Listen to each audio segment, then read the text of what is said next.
Hi, people. This is DJ. This is Ish. And this is season 3 of Pero Let Me Tell You.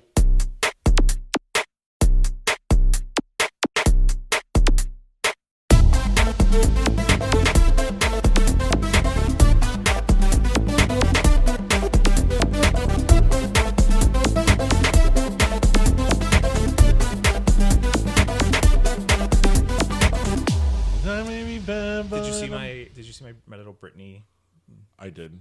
walk this morning? I can't believe I'm vitamin D deficient. Can I have some of your vitamin D? Wow. So that could be misinterpreted. What other vitamin? What else were you thinking of? Que sucio. Always. I got a call from my doctor. Oh, your blood work is back. Everything goes okay. You are vitamin D deficient, and I'm like, vitamin D? Come with me for shirtless jogs. No. You must have vitamin D to give out by the boatloads. Like vitamin D, like surplus. Yes. Like you get some vitamin D and you get some vitamin D. I'm like the Oprah of vitamin D. The Oprah of vitamin D. Oh, so that's how we're opening episode 115 with vitamin D. Vitamin D. I'm vitamin B deficient, people. That's like an ongoing joke here. I need to take my shirt off more. I'm telling you. Everybody should take their shirt off more. That should be our next shirt. Our next shirt. Just take your shirt off more. So welcome everybody to episode 115. How is everybody doing? Oh, it's Friday, so everybody's doing okay. You can't get worse than a Friday. I mean, yeah, but does it really matter anymore? Oh, just give me a red kimono. I mean, nothing really matters. Wow. It took me like a second to get that. Love is all we need. It's true. Actually, you know what? That's a good starting point. Well, welcome everybody. Welcome to episode 115. We hope everybody's doing great, all things considered. Yeah. And we're at the end of June. Yeah. And this is our last June episode. It's summer. It's summer because it's hot as balls. Well, we live in Florida. It's always hot as balls. But it's like summer hot. Right. But it's not. It doesn't feel like summer. It doesn't feel like summer. It doesn't feel like summer. Oh, that means that Demi can't be a lesbian now. Oh, because she's not cool for the summer. Right, it's only cool for the summer. Right, so she can't be a lesbian at this moment. We hate it when that happens. But no, you're right. Like I feel, it doesn't feel like the summer. Yeah, because weather aside, summer, whether it's making plans to go to the beach. I mean, we go to the go on vacation. We're one of those beach goers. We do. We miss the beach, and we haven't gone to the beach for obvious reasons.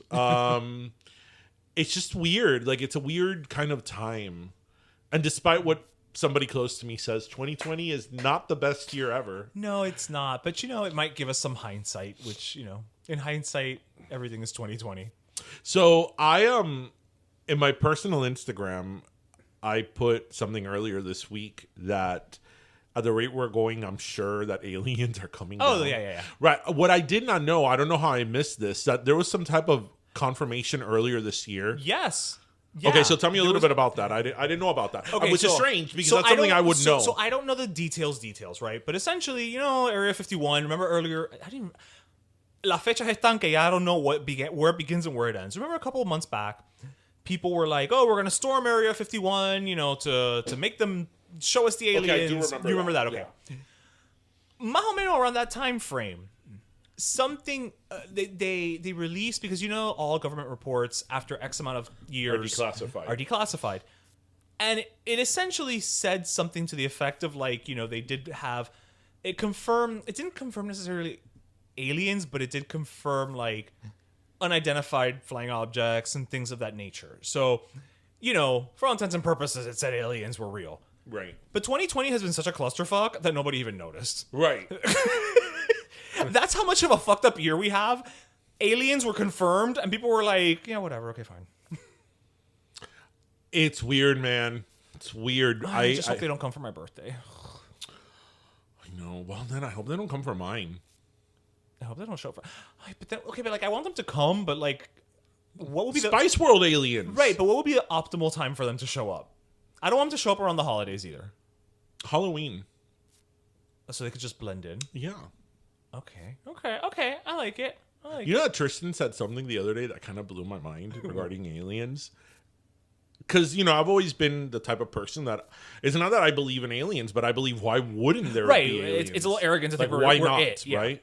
And Tristan the other day at his whole 6-year-old self said, you know, maybe aliens have already come to the Earth, but, you know, they're in like some type of other like form, or maybe they're just so small that we didn't see them.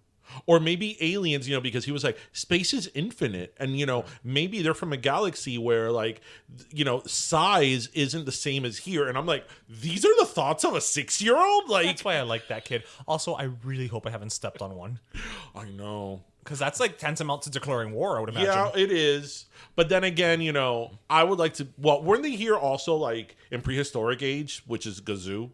The Great Gazoo. Yeah. Yes. Well, there we go. True. I mean, true. And he only appeared to certain people too. Right. He only appeared to Fred and Barney. To Fred and Barney and the kids. And the kids. Oh, not to the ladies? Not to No, Wilma to the kids because they were babies, so they didn't have like, you know, preconceived notions. Right. And all that, yeah. Right. Yeah. So when he says that, he's like, Papa, maybe they've already come here, but they're really tiny and nobody noticed them. I'm like, oh my God, maybe you're right. Wouldn't it be great if I just said I have a confession and like just took off my mask and I was an alien? I'll be like, really? After 30 years? Is this V? Are you really Diana?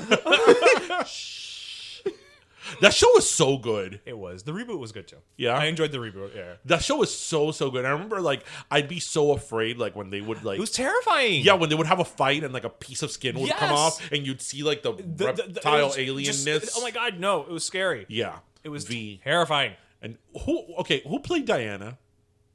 Okay, you know that in my mind... I don't remember who played her. In my mind, I see Delta Burke, although I know it's not Delta Burke. It was not Delta Burke. Because I see, like, a very bold, pretty, like, black-haired okay, woman, yeah. you Well, know, with, like, light eyes. I don't know her name, but she did come back for the reboot. Oh. She played the mother of the new queen. Oh, okay. So... Era mala, right? Yeah, claro. Yeah.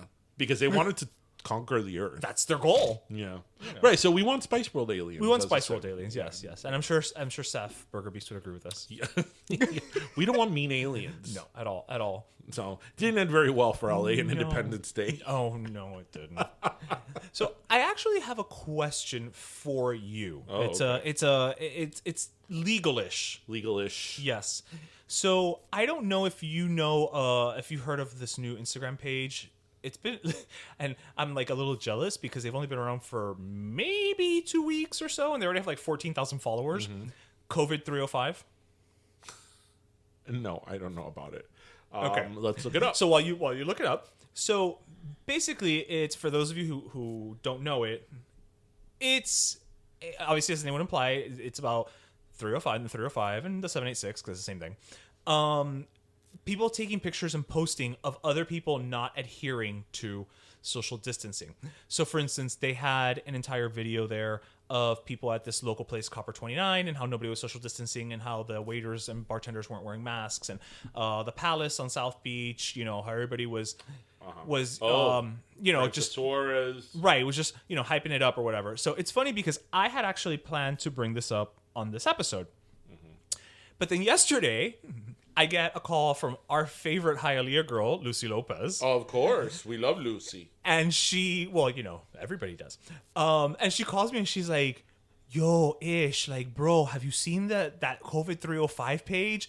And I was like, yeah, actually I had. And she was just like, oh my God, I had to tell you guys about it because I'm like, she's like, she has her opinions about it. She wanted us to talk about it. She's like, I like, it's crazy. And it's funny because on the one hand, her and I kind of agreed that it's one thing to go and be like, look, this restaurant is not adhering. This restaurant is, or this bar or whatever, has their servers not wearing masks and what have you. And this comes really on the heels of I think it was Suarez saying, moving forward, the cops will not be issuing warnings anymore. They will actually order you to shut down your business if you're not adhering. Don't you think it was interesting the restaurants they shut down? That was like Swan. I believe that's one owned by Pharrell.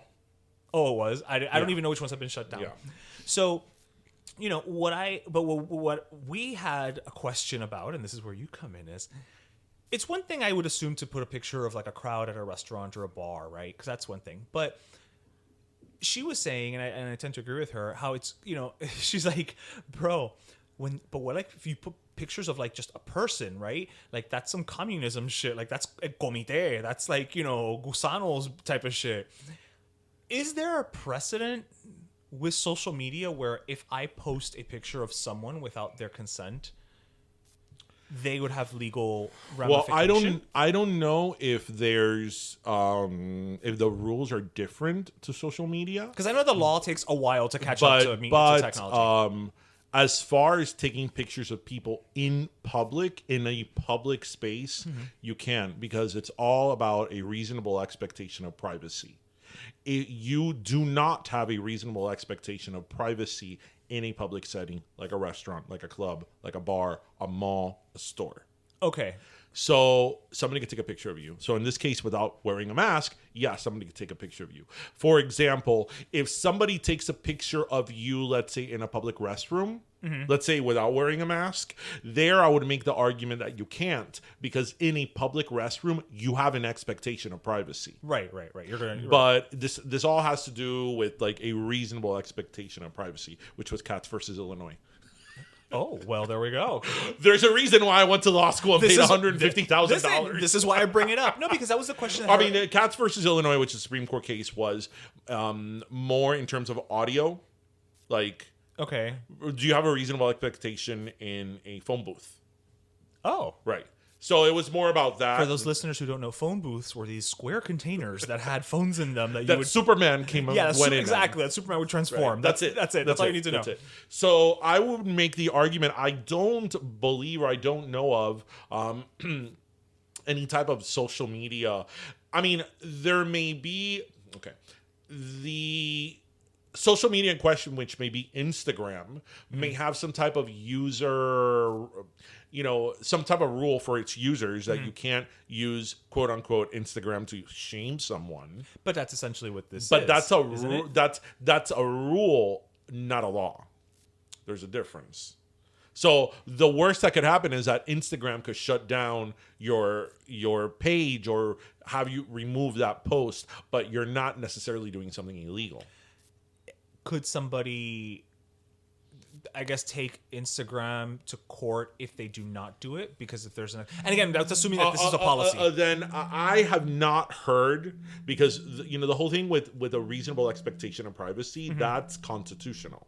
Right. That's constitutional, and that's been well versed with the Supreme Court. So, that's something that it would be very hard to overcome. I mean, remember, you could set rules about anything. It's just that if they're challenged constitutionally in a court of law, they will be struck down. Right. Like, you can make any rule you want, attacking any of your bill of, any rights within the Bill of Rights or any type of legal precedent. Is a different story. Right.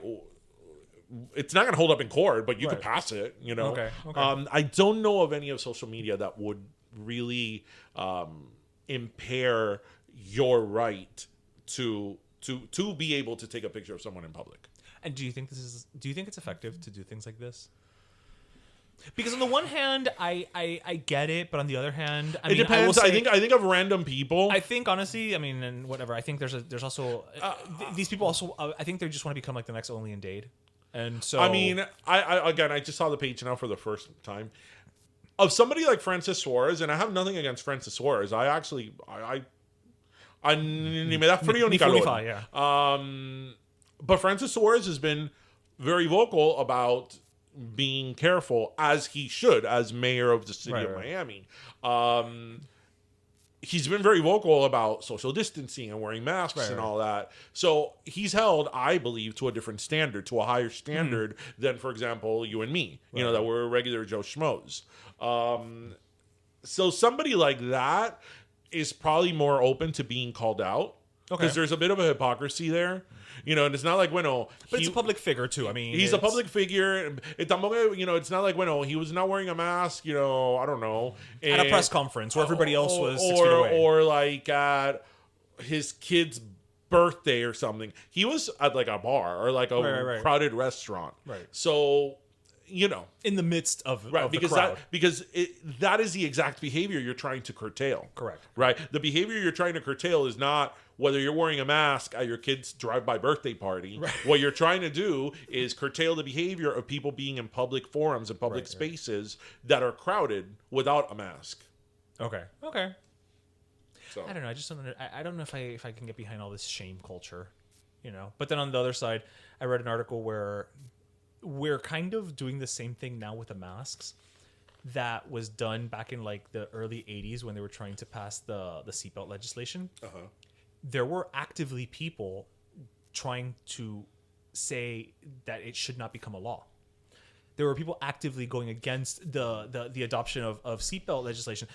People saying it's inconvenient, it's uncomfortable. Well. That's, but it's funny. I'm hearing because there's always I didn't people. Know that was a thing. That's like I remember actually when I was in law school. So this would have been like 2004, 2005. Like I remember a very contested area about that is with motorcycles is a helmet law. Really? Yeah, because in some states it's up to you if you want to wear a helmet, and in other states you must wear a helmet. Right. If you're on a motorcycle. Right. And I'll never forget that, like, I had a professor, we just were randomly talking about that, which I then believe that Michigan would have not been a helmet law state, that he was like, yeah, no law is going to tell me that I need to wear a helmet. It's my head, and I'll do with it whatever I want, But the difference between that and even a seatbelt is that this is different, because if you don't wear a helmet and you go flying off your motorcycle and your brains land somewhere else, that's your brain. If you don't wear a seatbelt and you go flying through the windshield of your car, that's on you. But obviously, as we know with this, it's a lot more. It's in terms of public health, because what's the problem here? That you could be carrying this virus and you give it to somebody else or to multiple people. So this is not about you. This is about everybody else. Terry, and we're Americans. Everything's about us. You know how I always say, and in 115 episodes, I hope our listeners have heard for themselves that I'm a very rational person. You are. And I like to hear both sides of the argument. And I always try to put myself in the shoes of someone else and be like, okay, even if I don't agree with it, I was like, okay, I see what you're saying, even if I don't agree with you. Wearing a mask is such a simple concession. Like, it's so simple. Like, why can't you just wear the damn mask? Listen, I don't want to wear a shirt in most places, and I have to. That's true, of course. Hence your supplement of vitamin D, the deficiency of mine.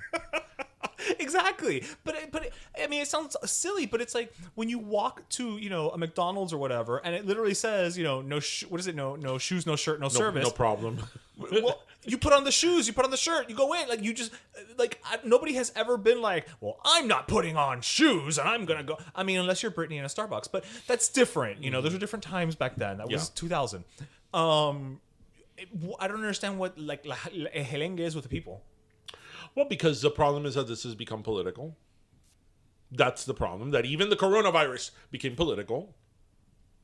And most people that think it's a hoax. There's people who think it's a hoax. A downright hoax. So my question to the people who think that it's a hoax, I'm like, so where are the dead people going to? When somebody dies of coronavirus, so are they in on it?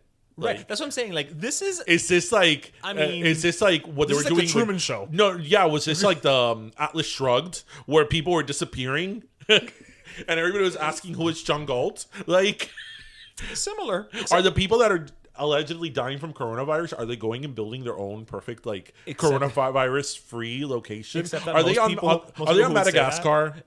Most people who say that don't know what Atlas Shrugged is. No, so you can't even use that analogy. You can't. But so yeah, where are all the people that are dying going to these people? Right. That's like you with Sandy Hook. They're crisis actors. That happened. Okay, so what did they do with those children? Yeah, do the children just? It's. The thing is that you can't fix stupid. You can't fix stupid, and the more you argue you could have an argument, you could have a conversation about somebody who can say, I think maybe the media has exaggerated this a bit, or maybe it's not as bad as we think. It's not as bad as we think, and there's still so much to learn about it. Right. Which all those things could be true, because look, they used to say that it could spread from surfaces, and now they said it didn't. At first they said that if you were asymptomatic, you couldn't pass it. Then they said that you could, and then that's when the shit really hit the ceiling. But now they were like, well, no, we think that if you're asymptomatic, you have less chances of getting it. At first they were saying that children were not immune, but children were not getting it. Now children are getting it. So, you have to know, I trust the process. I'm not a scientist. That's the thing. But I trust the process. Most ignorant people will say, like, you see, they don't know what they're talking about. It's like, no, sweetheart, I know you probably failed high school science, but it's called the scientific method for a reason. You have to try things and learn and error. And adjust and learn things and adjust. Like, no, the things that we know now weren't always knowledge. I think that this is not going to come to like a full, I don't even want to say solution, but like, well, a vaccine. A vaccine. Yeah. I think until they don't come up with a vaccine, things are not going to go to normal. Go back to normal. Yeah. And look, I even admit that yo metí la pata because I went to a protest. I was wearing a mask. Most people were wearing masks, which I was very clear about that when I talked about the protest some episodes back. So even though I think people should practice social distancing and all, I slipped. I thought it was for a very big, because I remember that the morning of the protest, I'm like, should I go? Should I go? Because the coronavirus is still out there. And at that point in time, there had already been some violence in some protests. But it was a decision that I made. I felt that I needed to go to that.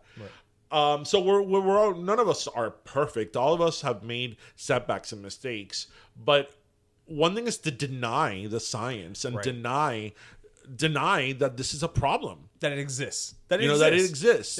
Yeah. Even if yesterday you went out without a mask, you made out with 10 people. Like, wow, that sounds like a fun night. fun busy night. Fun night. But what I'm saying is, I guarantee you they were shirtless while they did it. They probably were. Wow.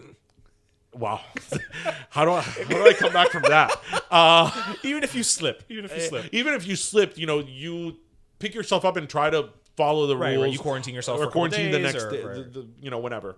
But just the people that refuse. Actually, the other casualidad that yesterday, I was trying to go to bed and I wasn't sleepy, and like it was That's one been of happening those. to me all week. I was in bed, but I wasn't sleepy, so I started looking up Karen compilations. Which, by the way, listeners, just go to YouTube and put Karen compilations. Okay. That it's all these compilations of like white women complaining about everything, and you have to see all these women. This was specifically Karens, right? Going into stores, like, you need to let me in. Ma'am, we can't let you in without a mask. I have a medical condition. You have to let me in without a mask. No, ma'am. Actually, no, we don't. Well, you're discriminating against me. Everybody has a lawyer. Oh, you're going to hear from my lawyer. I'm like, do you have a lawyer on retainer? If that were true, you would never go home.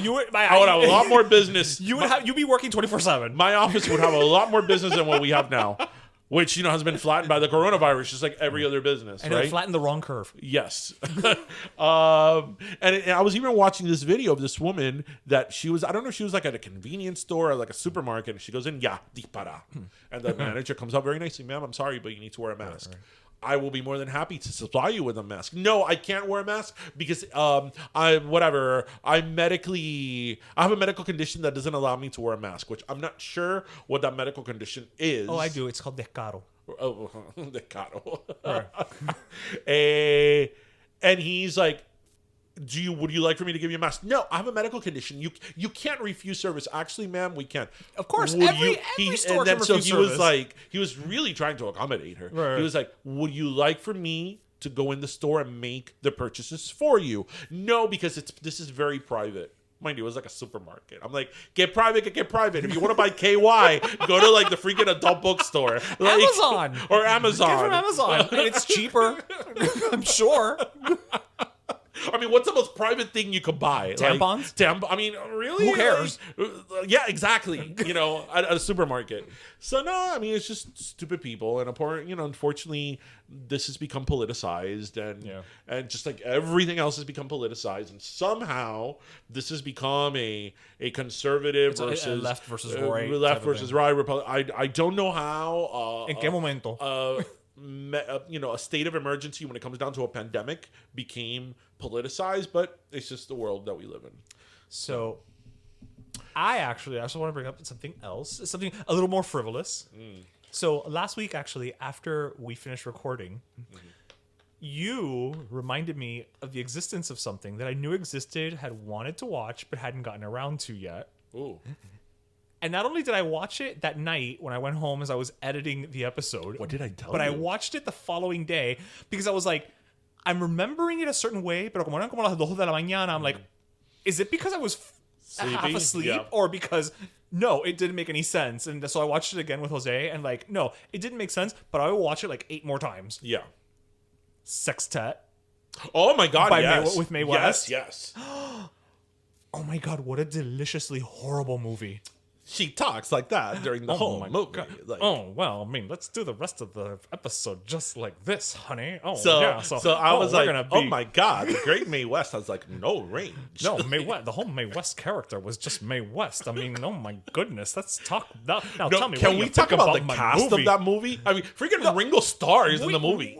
We could spend 17 hours talking about this movie and not have enough time. You know how I feel about that movie? You know how I feel about that movie? What I always tell you, I call it the Zorak conundrum. Oh, you're right. Yeah. Somehow, someone or a group of people of a major movie studio thought, let's give Mae West, who at this point was like 84. She was 87. She was almost 90. She was almost literally 90, in her almost late 90. 80s, could barely hear, was way past her prime. Let's give her a movie where she kind of embodies every single stereotype. She's playing Mae West, She's, yeah. Mae West. But the plot of the movie is that there's like something like United Nations. And she's been a secret agent. Right, and somehow the United States gymnasts team is there. But then we have like Timothy Dalton, Ringo Starr, Tony Curtis, George Hamilton, Dom DeLuise, like this huge cast. And Philbin even makes a cameo. Yeah, so I'm like, I'll take it. Okay. What I love about the movie, so the movie is basically she marries this guy, and it turns out that she, like we're saying, don't even try to make sense of the movie, quite frankly. She was like some type of undercover agent for Uncle Sam, helping to seduce world leaders. No sé qué vaina. What I love about the movie is, like, number one, there are literally no other female characters other than Mae West. The whole thing is she's the only woman that exists outside of the background. And this movie is like from 1980. It was like literally the last 1979. thing She died a year later. She died a year later. Yeah. Oh, Alice Cooper.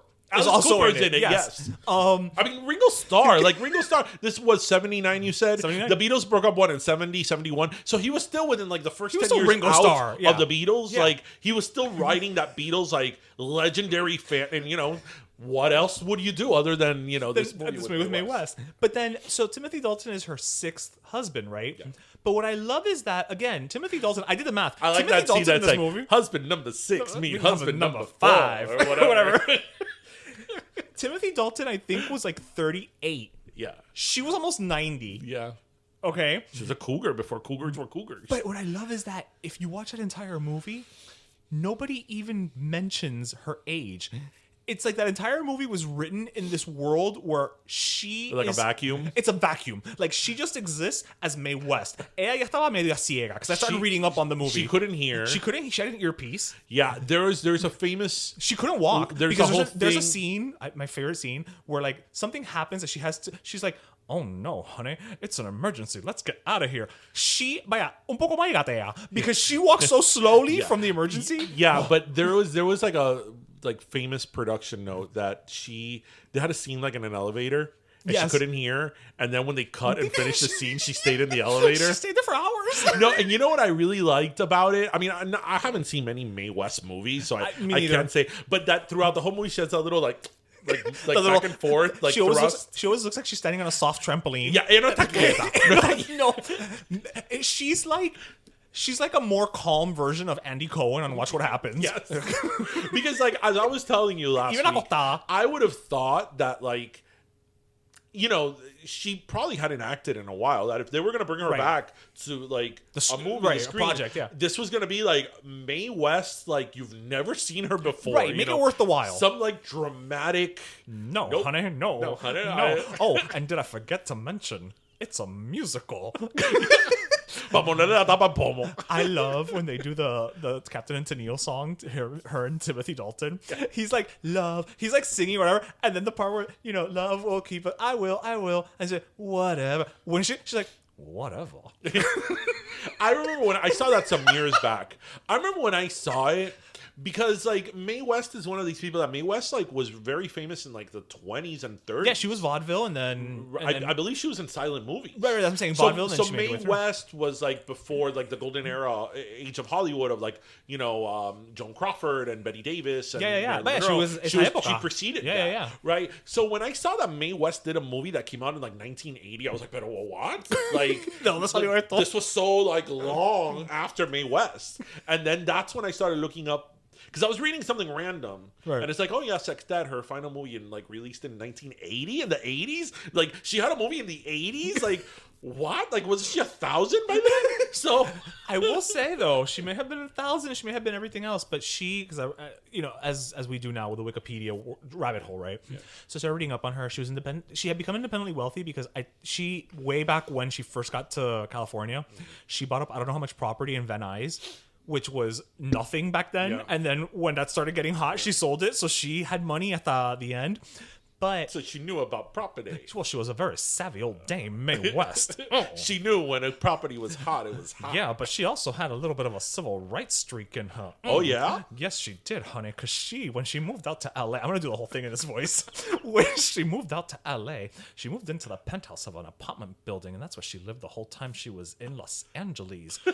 Well, turns out Ms. West was dating a boxer who was black, and he couldn't come visit her, so she bought the building, honey, so he could come up and see her sometime.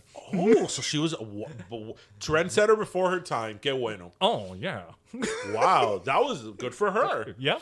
Good for her. When I read that, I was like, you go, Mae West. You go, Mae West. You go, Mae West, with your plumes on your head. Yeah. But incredible. So everybody... I know everybody's stuck at home. If you want to watch something ridiculous, that you'll be like, "What the fuck am I watching?" Check it out. Hey, Ma, for my birthday, when we all go away and we rent the house, we're gonna get trashed and watch Sextet. Okay. Yes, that is what I want to do for my birthday. And then we'll watch Showgirls after. Oh my god! And then Spice World. Let's just for good measure, Napoleon Dynamite.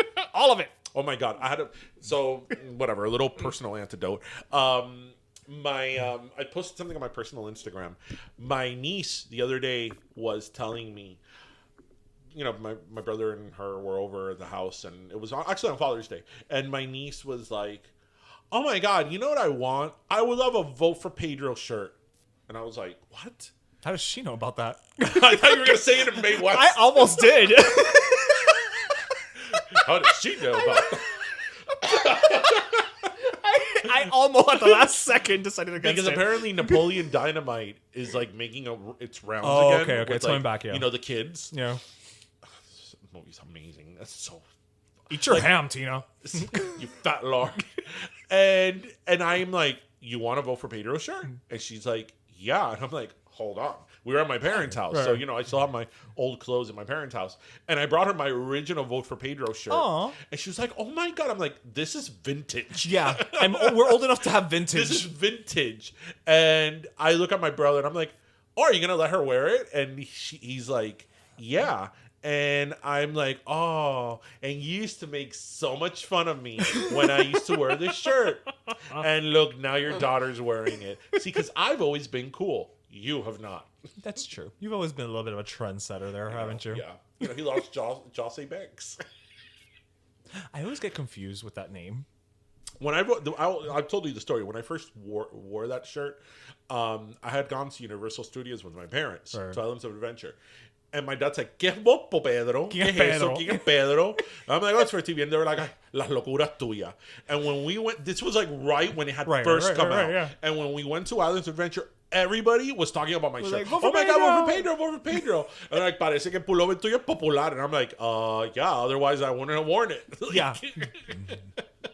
But that's okay. You know, your parents are not, you know. So what was once out is in, or that was always in. That's true. I wanted to bring up really quickly because this has to do I always with, laugh inside whenever one of us says "bring up very quickly" because quickly for us is like Ike and Tina. They never do anything nice and easy. Right, nice and easy. So obviously, a lot of people know about this whole Aunt Jemima. Yes. Thing. Yes. So- Yes. Aunt Jemima, Uncle Ben. So here we're going to talk specifically about Aunt Jemima. Can I just say that I was a little taken aback by Mrs. Butterworth? What about? They're changing her as well. Yeah. But I don't think of her, I never associated her as black. That's why I was like, to me, I don't know if it's because she was a bottle. You know what I mean? And so I was like, well, she's the color of the syrup. The syrup? So I never thought about it. So are they just changing the name, or They're probably gonna. I mean, they're gonna. I don't know if it's the name or if it's the image, like the bottle. I always just thought of her as like una señora. Like I never thought of her as black. So what I find really interesting is, and I'm going to take this to social media, and you know, I love to always hear your take on social media, because I think not too long ago I had mentioned to you, and I forget if I mentioned it to you, because right now the lines blur if I mentioned to you something in person, like in real life or on the podcast. Yeah, exactly. That I had mentioned to you that I think it's interesting that a lot of times I read articles, specifically articles online, where they take for context people's tweets. Oh yes, you had mentioned that to me offline. Actually, off that instead of using like, oh, you know, a source at the White House or a source at this newspaper or Fulano tweeted this. So who witnessed? Oh, you know, so and so from Twitter said, and it's so and so is like a regular person. Right. So, I the reason I bring that up is because online you see people go into arguments that are just woefully underprepared. Just false. Right. So with this whole Aunt Jemima thing, excuse me, you know, obviously there's the people who think that the sky is going to fall because Aunt Jemima. A pancake. I mean, let's not lose context of what this is. It's a pancake mix and syrup. Right. Okay. A pancake mix and syrup is changing its name. Right. Right. So most people don't probably buy because the Walmart brand is cheaper. Right. The Great American brand, yes. Right. But to them, the sky is going to fall because of this happened. So I can't tell you how many times I have seen people on social media argue like a thesis statement that this is wrong because Aunt Jemima was a woman who came out of nowhere and created this pancake mix, she's not a real person. and was an entrepreneur, and that if anything they should, you know, she should be like looked extolled. Up to, because exalted. she was a black woman who was able to do this. But you have to see, people are arguing this like if they were arguing like in court, like with like facts and everything. And I'm footnotes. like, okay. First of all, she's not a real person. Aunt Jemima she was never existed. The reason why I think I mentioned this to you, the reason why I specifically know about Aunt Jemima is because when I was in college, I took a marketing class. Imagine me, a marketing class. And it was but that's why I have a bachelor's in art and you have a bachelor's in science. But anyway, I took a random marketing class, and that was around the time that they had changed her image from wearing like the mammy scarf to the more modern, you know, the Viola Davis look, a little bit with like the pearls, right? A refreshed Aunt Jemima. Oprah, if you will. So that I know about Aunt Jemima because I remember that in that class we spoke about the history of Aunt Jemima. That Aunt Jemima was a character in minstrel shows. Yeah. Right. And then for those of you who don't know, minstrel shows were essentially they were like vaudeville, I would say, for the black audiences that would exaggerate the black stereotypes. Well, it was for white audiences. Sorry. It was for white audiences. It was black actors. Sorry.